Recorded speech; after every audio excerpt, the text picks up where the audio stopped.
এই প্রথমবার আমার সাথে এরকম একটা ইনসিডেন্ট ঘটলো। ব্রাইডের কলকা তুলে আবার আমাকে নাকি মেকআপ করে কলকা করতে হয়েছে।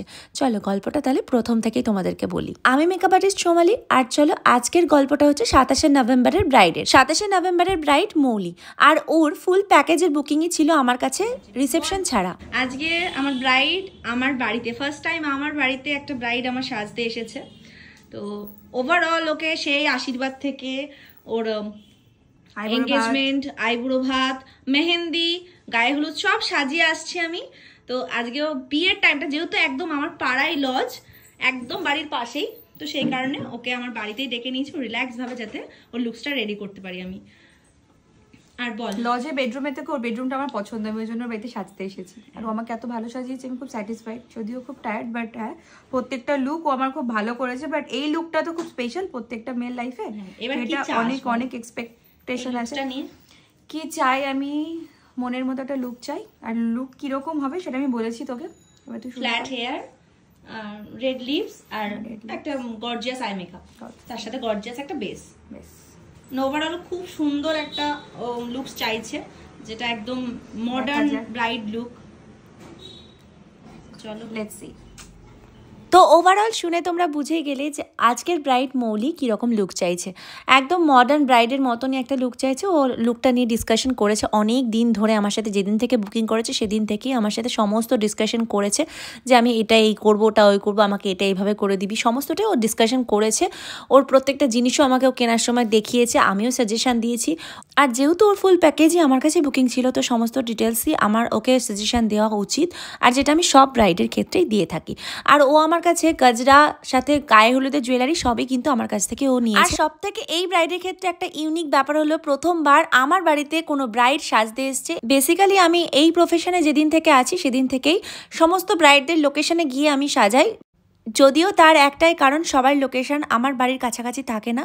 ওর লোকেশনটা এমনই ছিল, মানে ওর বিয়ের ভ্যানুটা এমন জায়গায় ছিল যেটা আমার বাড়ির একদমই পাশে ছিল। তো ওকে বলেছিলাম যে আমার বাড়িটা, আমার ঘর তো আছেই, তুই আমার ঘরেই সাজতে আসতে পার। আর এটা হচ্ছে ওর মেকআপ বেস, তোমরা দেখেই নাও কীরকম লাগছে ওকে।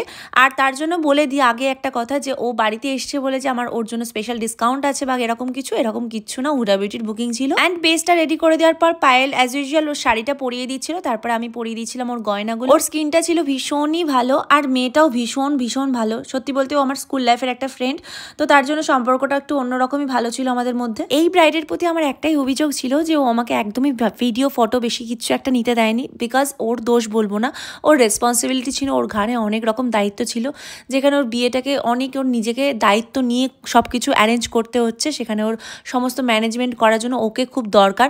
তো সেই কারণে আমাকে ও ছবি ভিডিও কিছুই নিতে দেয়নি। যখন এই যে সাজাচ্ছি প্রসেসিংগুলো, সেই ভিডিওগুলো একমাত্র তোমাদের সাথে শেয়ার করতে পারছি। আফটারঅল ওর রেডি হওয়ার পরে আমি খুব একটা ক্লিপস নিতে পারিনি। এইবার আসি সেই সিচুয়েশনটার কথাতে।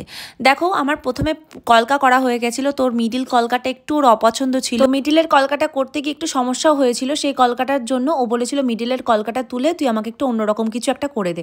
তো আমি ভীষণ রিক্সের সাথে ওর কলকাটার জায়গাটা পুরো রিমুভ করে মেকআপটাকে আবার রিটাচ করে আমি কলকাটা স্টার্ট করি। মানে বুঝতে পারছো, একটা আর্টিস্টের ক্ষেত্রে এটা কত বড় এক্সপেরিমেন্টের একটা ব্যাপার, যে রিয়েল ব্রাইডের ক্ষেত্রে একটা কলকা তুলে আবার সেই জায়গাটাকে মেকআপ করে আবার কলকা করা, মানে এটা আমার লাইফে প্রথম এক্সপিরিয়েন্স হলো। যাই হোক, যেটা হলো তো ভালোই হয়েছে।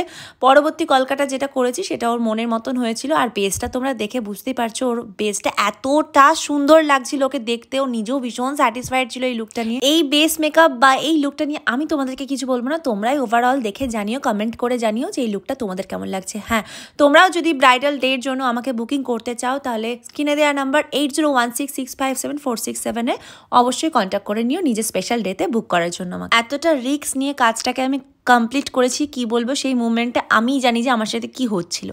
ওভারঅল ওকে টিকলি পরানো হয়ে গেছে, পেছনে গাজরাটা লাগানো হয়ে গেছে, তারপরে ওকে জুয়েলারিগুলো আস্তে আস্তে পরিয়ে ওর মাথার ওড়নাটা দিয়ে দিচ্ছিলাম। এবার তোমরা ওকে দেখে বলো যে ওকে কেমন লাগছে। সত্যি বলতে সামনে থেকে এত অসাধারণ লাগছে, আমি মনে হচ্ছিল ওকে খালি দেখেই যায়, কিছুক্ষণ ধরে ওর মুখটা খালি দেখতে থাকে। ওর বেসটা এত সুন্দর হয়েছিল, ওর ওভারঅল সাজটা এত সুন্দর লাগছিল সামনে থেকে। আমার মাও এখানে ছিল, আমার মাও যেহেতু নিজস্ব ভ্লগ করে, সেখানে ওর রিভিউ নিচ্ছিল যে ওর সেজে কেমন লেগেছে। মেয়ের কাছ থেকে সেজে কেমন লাগছে বল। খুব ভালো, খুব ভালো।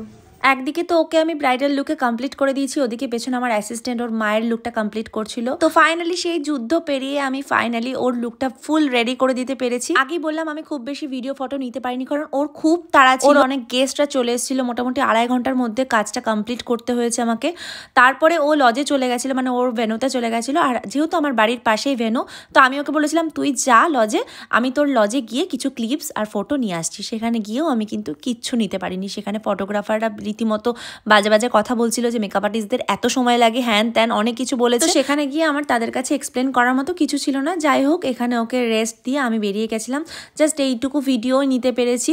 আর ও খুব ডিসঅ্যাপয়েন্টেড হচ্ছিল ব্যাপারটা নিয়ে। ও বলছিল আমি তোকে পরে ফটো ভিডিও সমস্ত রিভিউ টিভিউ সমস্ত পরে কিছু দিয়ে দেবো, এখন তুই ব্যাপারটাকে এখানেই স্টপ কর। এনিওয়ে, তোমরা কিন্তু জানিও আজকের ব্রাইডাল লুকটা কেমন লাগছে, আজকে 27 নভেম্বরের ব্রাইডকে তোমাদের কেমন লাগলো। ও যদিও পরের দিন আমাকে রিভিউ দিয়ে দিয়েছিল, তাও একটু শুনে নেওয়া যাক ওর এই মুহূর্তে কেমন লাগছে।